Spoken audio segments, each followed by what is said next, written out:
So it is Monday, August 5th, and I finally started the audiobook again for So Let Them Burn by Kamilah. I know I started this book back in February when I was on vacation, and I did pick it up a couple of times since then, hence why I have the physical book, because I originally started it on ebook, then I got the physical book, and then I was just kind of bored of it, and now I'm reading the audiobook of it, which I think I'll finish soon because I only have 2 hours left in the audiobook or something. I'm only just liking this. I like the idea of it. The idea of it's really cool, where there's dragon riders in this colony and two sisters basically taking on the Langlish Empire, which is basically a metaphor for the British Empire back in the colonial days. I like the idea of it a lot, but at the same time it reads very YA, and because of that I'm not enjoying it as much as I wanted to, but I'll be finishing it soon and I'll have more thoughts on it then. Another book that I just picked up also is Bonesmith by Nicki Preto, which I'm a little bit more excited for because I do like Nicki Preto's writing. I read her series last year. Crown of Feathers was the first one, which is about Phoenix Riders. This one is about, well, as you guessed, Bonesmiths, which is I guess they do something with the dead,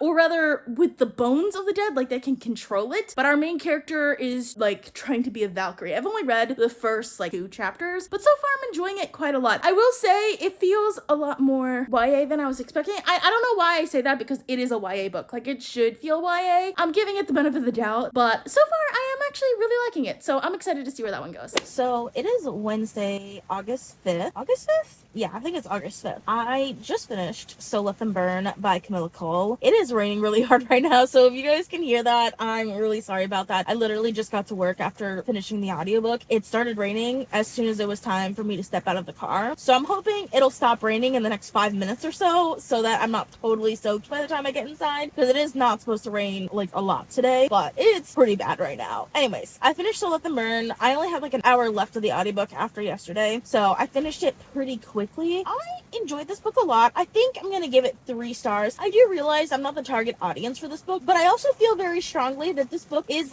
semi suffering from sequel syndrome, where the sequel is never as good as the first book. It really can't be, because it is not a sequel. There's no first book. But let me explain. Throughout the book, there is this kind of flashback, not really flashbacks, but the author is constantly talking about the last time the Langlish Empire came to their home and how they were pushed back by the Child Emporium, and that whole plot we get in this book, but as summary of what happened previously, if that makes sense. And in my head, if you have to talk about it that often, you probably should have just started the story there. I want to read that book more than I want to read this book that I'm currently reading, and that's never a good thing. That really kind of turned me off a little bit from this book, and that's the very beginning this started. And then on top of that, there's just things in how the plot goes that I didn't love. Even the start of the book, it started with a race, but the race ultimately meant nothing to the rest of the story. It was literally just a way to introduce the characters, which is an interesting way to introduce the characters, but I also want that to be important to the rest of the story. And the reason why I'm remembering that is because I'm also reading Bonesmith by Nicki Preto, and that one also starts with a race, but the race in that one is very relevant to the rest of the story. It just reminds me of a stark contrast where other YA books can do the same thing but in vastly different ways, and I think that book it worked a lot better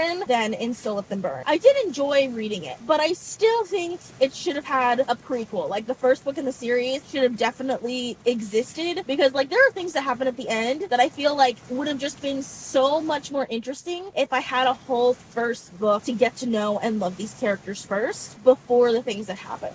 That's how I felt about this one. Like I said, I did also make progress last night on Bonesmith by Nicki Preto, and I'm enjoying it quite a bit. I was a little skeptical of it after the first 2 chapters, but I read I think 3 or 4 more chapters now, and I'm super into it now, so I'm really excited to see where it's going. I really wish that I had started reading it earlier yesterday. I started reading it at 11 p.m. and mind you, I gotta go to bed because I gotta go to work the next day, but I'm so excited when I get home today because I will probably be getting back to it as soon as possible, and I'm super excited for it. The rain has not gone away. It's pretty terrible. Look at this. That is my windshield. It's not great.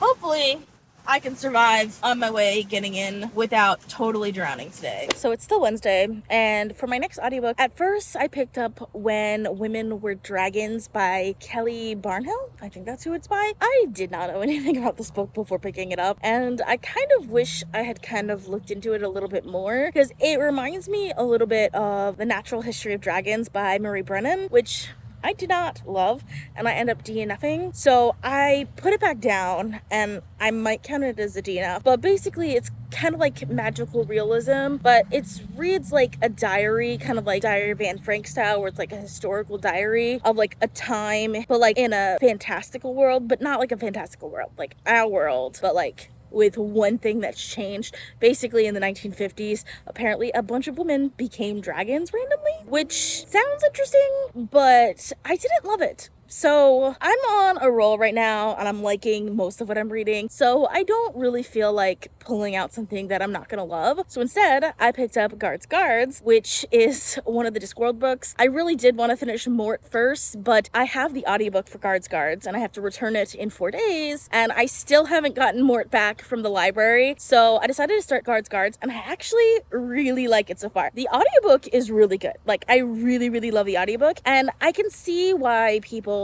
say this is a good book to start with, because it's like very classic in the way it's telling the fantasy story. Because of that, it's more attainable than some of the other books that are a little bit more on the absurdist side. So I'm really enjoying this so far, and hopefully I'll end up loving it. It's Friday, August 9th, and I just finished Guards by Terry Prachett. I enjoyed this probably the most out of Discworld book I've read so far, which is, this is the first one I finished, so probably not the greatest comparison, but I've enjoyed this a lot. It felt very familiar, which I think really helped me, because it had kind of more like the classic fantasy feels to it, and I think the audiobook really helped with this, because the audiobook narrator just had a very familiar sort of voice, which really worked for me. I also think he does a really good job with his characterizations and like just building out those characters. I like that it had more cast of characters rather than like in Mort it's just following one character, and I generally like following multiple point of views, so I did really like that. I think my favorite of this is probably Carrot. He's like a young boy who was raised by dwarves, but he's not a dwarf, and so he's kind of like, he's not cast out, but he's kind of told to go be among your own kind. He just has this righteous attitude.